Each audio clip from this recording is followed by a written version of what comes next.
नमस्कार, आपका और आपके समस्त परिवार का मेरे चैनल में स्वागत है। निर्जला एकादशी, 24 एकादशियों में सबसे शुभ एकादशी। आज मैं आपको बताने वाली हूँ कि निर्जला एकादशी में आपको सामग्री क्या-क्या लगने वाली है। पूजा में आपको क्या-क्या सामग्री लगेगी।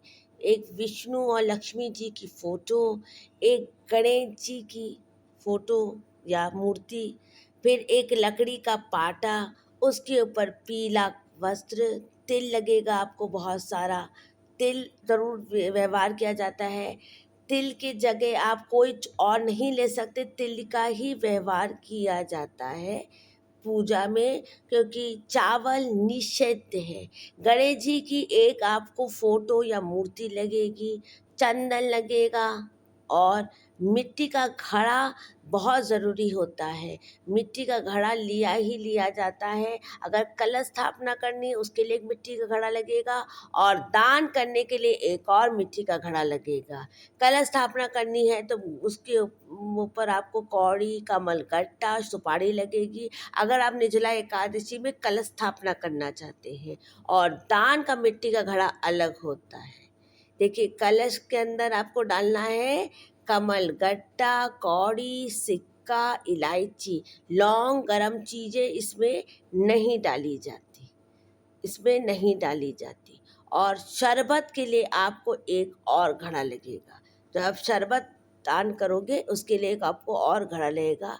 शुद्ध आपको 3 घड़े लगेंगे, एक शरबत के लिए, एक दान के लिए, और उसके साथ आपको लगेंगे चीनी, हल्दी, कंकु और सिंदूर माँ लक्ष्मी के लिए। थोड़ी-सी चीनी रखी जाती है शरबत बनाने के लिए। बाहर के शरबत भगवान को नहीं चढ़े जाते। कंकु, चंदन, चीनी और हल्दी ये ज़रूर रखा जाता है। चीनी बहुत शुभ होती है, चीनी का शरबत बनाया जाता है।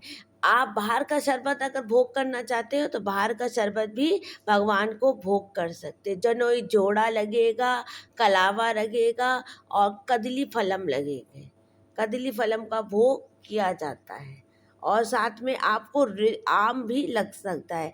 आप जनेऊ जोड़ा, कलावा, चंदन, सिंदूर, सिंदूर माँ लक्ष्मी के लिए, माँ लक्ष्मी को सिंदूर लगाया जाता है। और विष्णु और लक्ष्मी जी की पूजा एक साथ होती है निर्जला एकादशी में। कभी गृहस्थी में अकेली विष्णु जी की फोटो की पूजा नहीं होती है।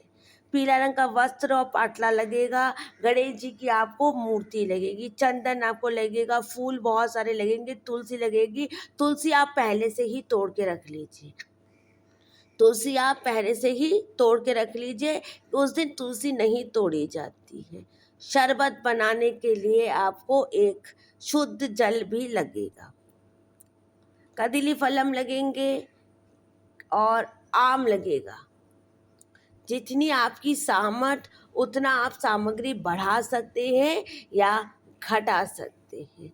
आपको 2-3 मिट्टी के घड़े दान करने कर सकते हैं। आम का दान कर सकते हैं, शुभ संख्या में दान कर सकते हैं। 11-21 भी आप आम दान कर सकते हैं। विष्णु जी के मंदिर में दान कर सकते हैं या तो किसी घर के सदस्य को आप आम दान कर सकते हैं।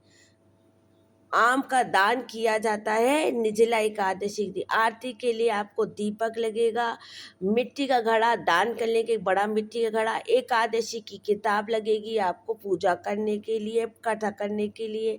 दान में आप मिट्टी का घड़ा, चीनी, चने की दाल, जो भी आपकी सामर्थ्य कर सकते हैं, लेकिन मिट्टी का घड़ा ज़रूरी है। मिट्टी का घड़ा एक दान करना ही करना है। मिट्टी का घड़ा दान करना है, उसमें चीनी डाल के एक मिट्टी का घड़ा दान करना है। चीनी लगेगी 1 किलो या 2 किलो, जितनी भी आपकी सामर्थ्य है। शरबत दान करना है, चने की दाल दान कर सकते हैं। अगर ये सब दान नहीं कर सकते तो सिर्फ आप मिट्टी का घड़ा, शरबत और आम दाल के दान कीजिए। अब इस वीडियो को यहीं पर मैं एंड कर रही हूँ। कृपा करके मेरे चैनल को लाइक कर दें, सब्सक्राइब कर दें। जय श्री कृष्णा, राधे राधे।